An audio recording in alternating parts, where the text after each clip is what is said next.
නමෝ තස්ස භගවතෝ අරහතෝ සම්මා සම්බුද්දස්ස නමෝ තස්ස භගවතෝ අරහතෝ සම්මා සම්බුද්දස්ස නමෝ තස්ස භගවතෝ අරහතෝ සම්මා සම්බුද්දස්ස. දවසක් ආරම්භ වෙන මේ මොහොතේ ස්වර්ණවාහිනී එහිපස්සිකෝ නරඹන අපේ සත්පුරුෂ කල්යාණ මිත්‍ර පින්වත් ස්වාමින් වහන්සේලා, පින්වත් මෙහෙණින් වහන්සේලා, ප්‍රධානව ලක්වාසී ලෝවාසී සත්පුරුෂ කල්යාණ මිත්‍ර පින්නතුනි, දවසක් ආරම්භ වෙන වෙලාවේ සුපුරුදු ආකාරයෙන්ම ස්වර්ණවාහිනී නාලිකාව ඔස්සේ එහිපස්සිකෝ වැඩසටහනෙන් අදත් බලාපොරොත්තු වෙන්නේ මේ ජීවිතේ ලස්සන කරගන්නට, සාර්ථක කරගන්නට දහම් කාරණාවන් කීපයක් කියලා දෙන්න. පින්තුනි, ප්‍රාර්ථනා කරනවා අද දවසත් ඔබට යහපතක්ම වේවා. හැම ප්‍රාර්ථනාවක්ම ඔබේ ඉෂ්ට වේවා. ඔබේ හීන බලාපොරොත්තු ඒ හැම දෙයක්ම හීන බවට පත් නොවි යථාර්ථයක් බවට පත් කරගන්න අද දවස උපකාර වේවා. වේදනාව, දුක, ඒ දේවල් වලින් පිරිච්ච දවසක් නම් අද ඔබට තියෙන්නේ. ඒ වේදනාව, දුක, කනගාටුව පහ වෙලා අද දවස ඒ ප්‍රාර්ථනා ටිකත් එක්ක තමයි අද මේ දහම් කාරණාව ගැන අවධානය යොමු කරන්න බලාපොරොත්තු වෙන්නේ. අපි මොනවා හරි දෙයක් කරෝතින් ඒ කරන දේ අපිට ඒකාන්තයෙන්ම බලපානවා. අපේ පස්සෙන් එනවා. අපි මොනවා හරි වැරද්දක් කරෝතින් ඒ කරපු වැරද්ද අපේ ජීවිතේ කවදාම හරි දවසක අපිට බලපානවා. වැරදි කරන කෙනාට මෙලව ජීවිතයේ සැනසෙල්ල ඉන්න හම්බෙන්නේ නැහැ. පරලොව ජීවිතයේ සැනසෙල්ල ඉන්න හම්බෙන්නේ නැහැ. මෙලව ජීවිතෙත් සැනසෙල්ල ඉන්න හම්බෙන්නේ නැහැ. පරලොව ජීවිතයේ සැනසෙල්ල ඉන්න හම්බෙන්නේ නැහැ. අවසානයේ කෙනා සංසාරයට ඇදවැටි නිරේගාමී දුක් විඳමින් වේදනාවෙන් වේදනාවටම පත් වෙනවා. ඒ නිසා මෙලවත් පසුතැවෙන, පරලොවත් පසුතැවෙන අකුසල ධර්මයන්ගෙන් වැළකෙන්න කියන කාරණාව තමයි අද ඔබට පැහැදිලි කරන්න බලාපොරොත්තු වෙන්නේ. පින්වතුනි, බුදුරජාණන් වහන්සේ වැඩ ඉන්න කාලේ උන්වහන්සේගේ පන්සල කිට්ටුවම, දැන් වේළුවනාරාමේ බුදුරජාණන් වහන්සේ වැඩ ඉන්නේ බිම්බිසාර රජුගේ බුදුහාන්ට පූජා කරපු පන්සලේ. ඒ පන්සල කිට්ටුවම ගෙදරක හිටියා එක මිනිසෙක්. ඒ මිනිසයා සත්තු මරණ එකමයි කරේ. අපි දන්න කතාවක්, ඔබ දන්නවා. චුන්ද සූකරික කියන කෙනා සත්තු මරණ එකමයි කරේ. සූකර කියන්නේ ඔය ඌරට නමක්නේ. චුන්ද සූකරික ඌර මරණ එකම තමයි කරේ. මෙයා කරන්නේ ඔය වී සහල් ආදී දේවල් අරගෙන ඒවා එකතු කරගෙන ඒවා කුඹුරු කරාට පස්සේ ඒවෙන් ලැබෙන ආදායම අරගෙන නගරයට අරන් ගිහිල්ලා වී සහල් මිලදීලා ඒවා විකුණලා ඒවෙන් ගන්න ඌරු පැටව, කුඩා ඌරු පැටව අරගන්නවා. ඌරු පැටවුන් අරන් ඇවිල්ලා ගෙදර ඌරු කොටුවක් හැදුවා. ගෙදර ඌරු කොටුවක් හදාගෙන මේ ඌරු කොටුවේ ඌරන්ව ඇති දැඩි කරා. ඌරන්ට කන්න දුන්නා. හොඳට කන්න දීලා ඌමනා දේවල් දීලා ඌරු ලොකු මහත් කරා. ලොකු මහත් කරලා මෙයා හොඳට හැදි දැඩි වෙනකොට, ඌරු ලොකු වෙනකොට මේ ඌරන්ව ඝාතනය කරන්න පටන් ගත්තා. ඌරන්ව මරණයට පත් කරන්න පටන් ගත්තා. කොහොමද මේ චුන්දසූකරගේ ඌරු මරනවා කියන්නේ? කණුවක් තියනවලු.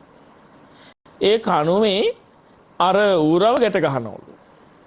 ඒ කණුවේ ඌරව ගැට ගහලා ඉවර වෙලා මේ දැන් ඔය ඌරගේ බඩ ඇතුලේ තියෙනවනේ මල පහ වෙච්චා, ජරාව, බඩවැල් වල බැඳිලා තියෙනවනේ. ඒවා සුද්ධ කරන්න ඕන හින්දා අඬුවක් අරගෙන ඌරගේ කට දෙපැත්තට ඈත් කරලා උතුරන ලෝදිය වාගේ උතුරන පැහෙන වතුර අරගෙන වාජනයකින් වතුර අරගෙන කට පිරෙන්නම වක් කරනවලු.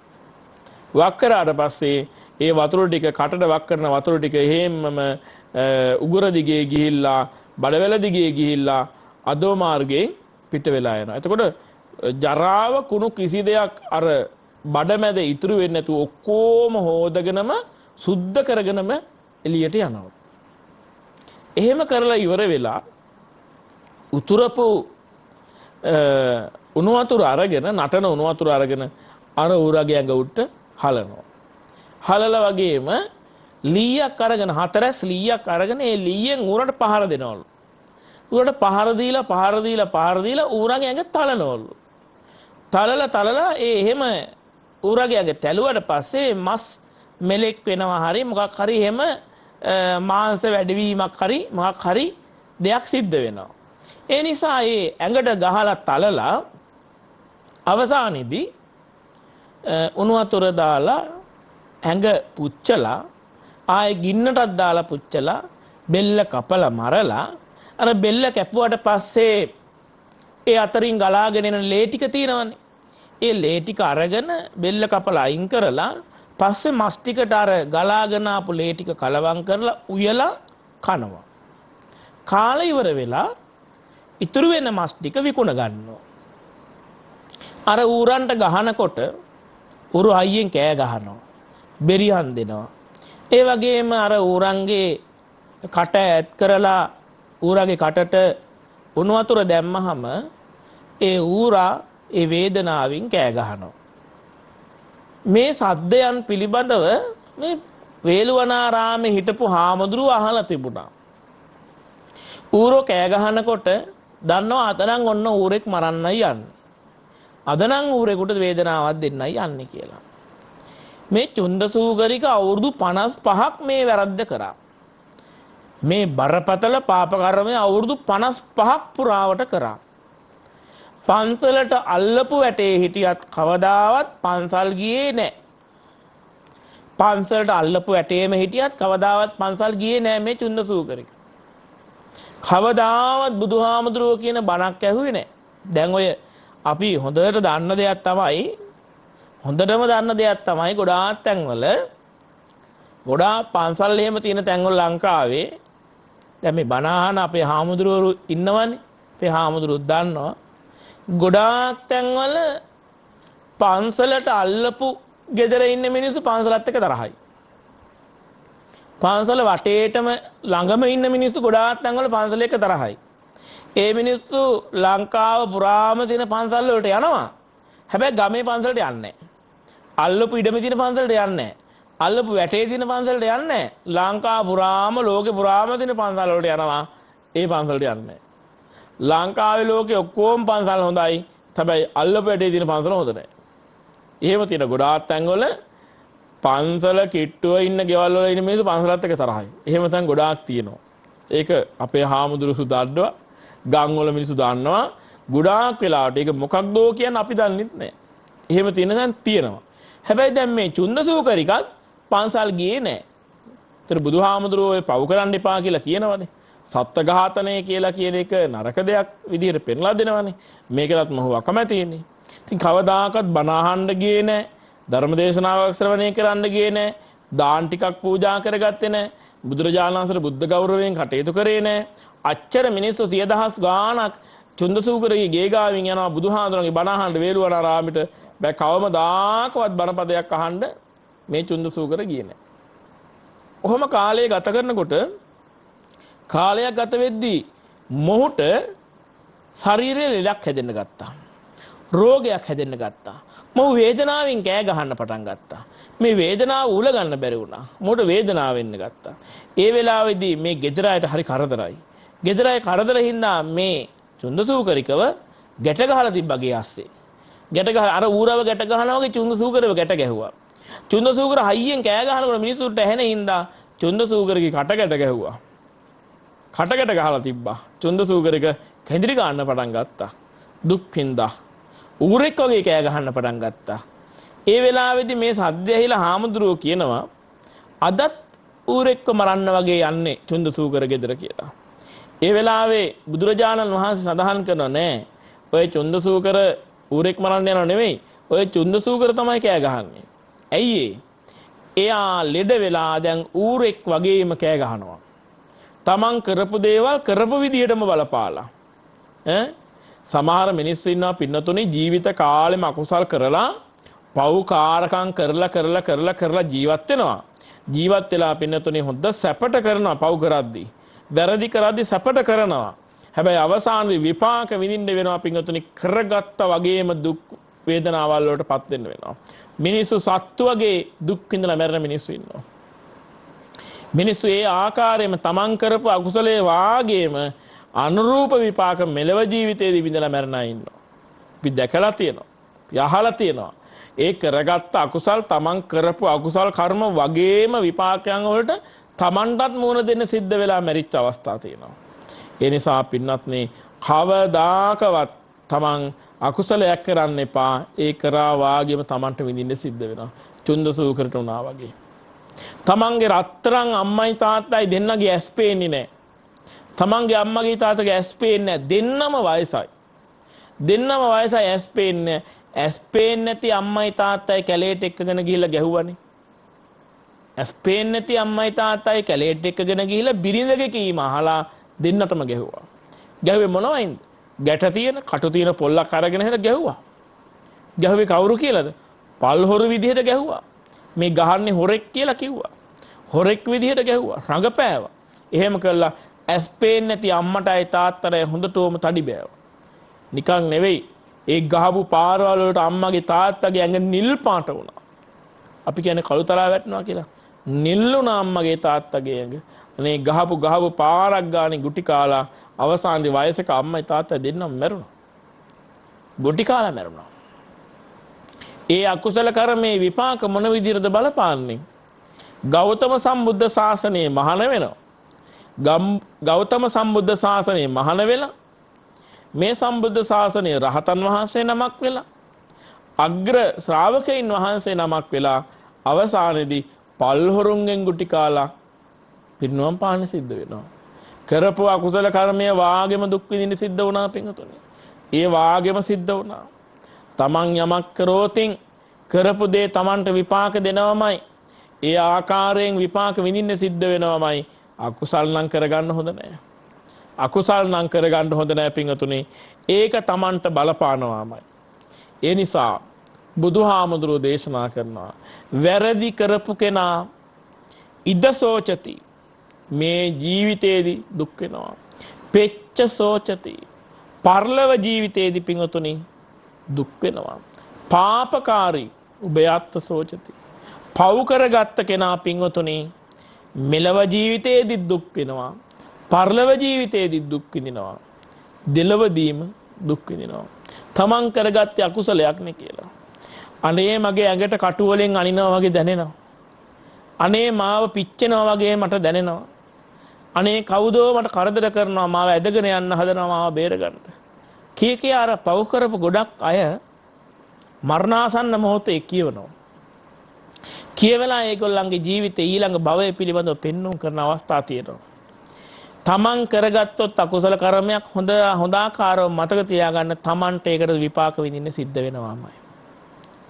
බුදුහාමුදුරුවන්ට අපහාස කරනවා එක බමුණෙක්. එය බමුණ කරපු අපහාසයන් නින්දාවන් වල විපාක මැරෙනවා. මැරලා ගිහින් තමන්ගේ ගෙදරම බල්ලෙක් වෙලා ඉපදෙනවා. ඉපදිලා ඉවර වෙලා බුදුහාඳුරෝ පින්න පාතන පස්සෙන් ඇවිදින් බුරලා කෑ ගහනවා. ලා බුදුහාඳුරෝ අහන තෝ දෙයිය ඔබ බලු වෙලත් මට බුරණ එක නතර කරේ නෑ නේද කියලා. සතෙක් වෙලා බල්ලෙක් වෙලා ඉපදිලත් තාමත් බුරණ එක ගරහණ එක නතර කරගත්තේ නෑ නේද කියලා. තමන් කරොත් යමක් අනුන්ට නින්දාවක් කරෝතින් ගැරහීමක් කරෝතින් අකුසල කර්මයක් කරෝතින් ඒක තමන්ගේ පස්සෙන් එනවාමයි.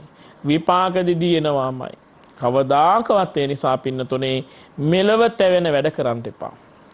පරලව තැවෙන වැඩ කරන්න එපා. මෙලව තැවෙන්න පරලව තැවෙන්න පසුතැවෙන්න හේතු වෙන අකුසල කර්මයන් ජීවිතේ කරගන්න එපා. මිනිස්සු ජීවත් වෙනවා තමයි.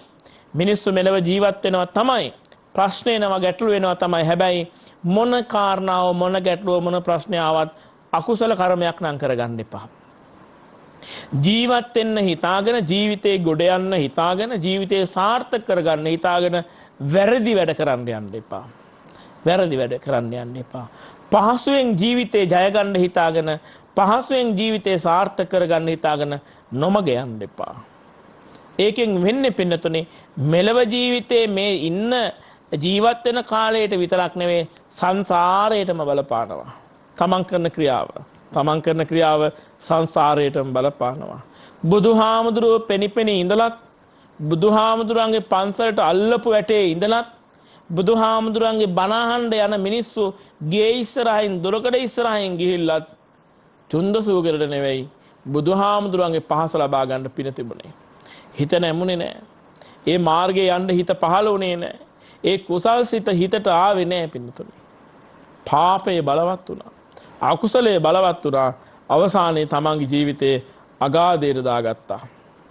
ඒ නිසා තමන් කරෝතින් දෙයක් ඒකේ විපාකේ ඒ ආකාරයෙන් විඳින්න වෙනවාමයි. ඒ නිසා බුදුහාමුදුරු දේශනා කරේ ඉද්ද සෝචති පෙච්ච සෝචති. මේ ජීවිතයේදී දුක් වෙන්න වෙනවා. පරලොව ජීවිතයේදී දුක් වෙන්න වෙනවා. මෙලව පරලොව තැවෙන වැඩ කරන්න එපා කියලා.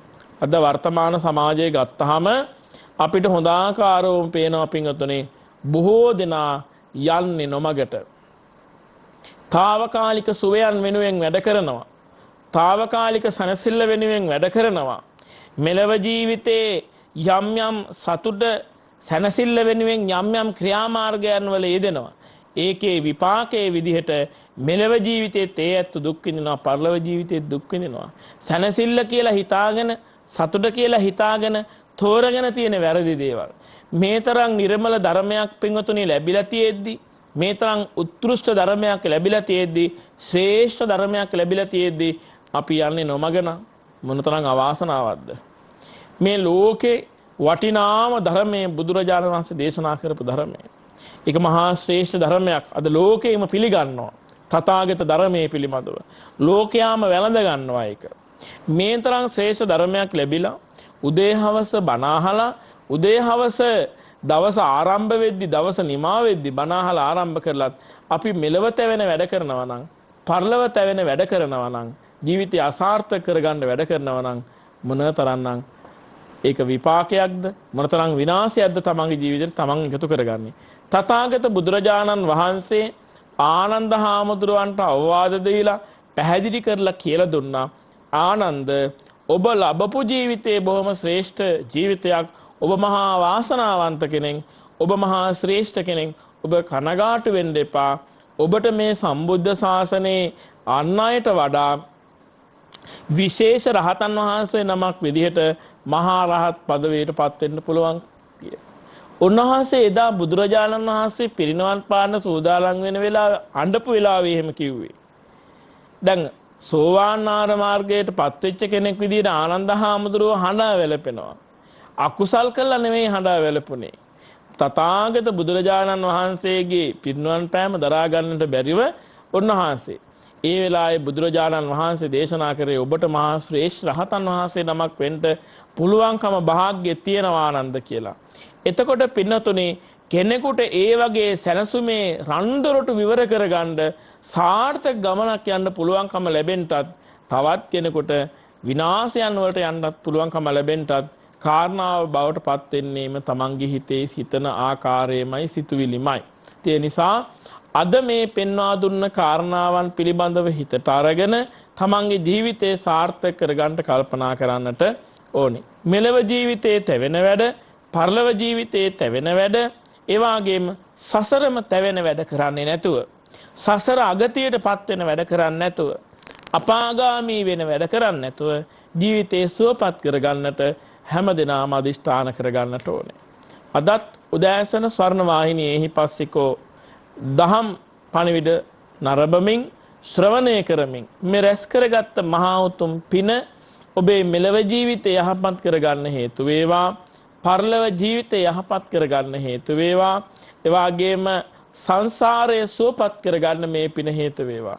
අපේ කල්යාණ මිත්‍ර පින්වත් අපේ හාමුදුරුවන් වහන්සේලාට, පින්වත් ස්වාමින් වහන්සේලාට, ලංකාවේ වගේම ලෝකේ පුරා ස්වර්ණ වාහිනිය නරඹන අපේ සත්පුරුෂ පින්වතුන් හැමදෙනාටම දායකත්වයන් දරනා පින්වතුන් හැමදෙනාටම මේ පින උපකාරයක් වේවා.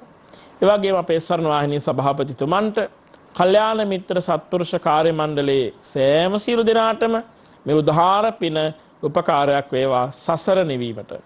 ඒ වගේම ඔබ හැමදෙනාටමත් මේ උදාාර පින මෙලව යහපත පිණිස වේවා, පරලොව යහපත පිණිස වේවා, පවුලේ සතුට, සැනසුම, සැනසෙල්ල සමාදානයේ පිණිස වේවා. යහපත් සම්‍යක් ප්‍රාර්ථනා බලාපොරොත්තු ඒ ආකාරයෙන් මිෂ්ඨ කරගන්න ලැබේවා. මෙලව යහපත වේවා, පරලොව යහපත වේවා, කෙලවර නිවන් දකින්නට මේ සියලු කුසල් උපකාර වේවා කියලා හැමදෙනාම ප්‍රාර්ථනා කරන්න. ඔබ හැමදෙනාටම තුනුරුවන්ගේ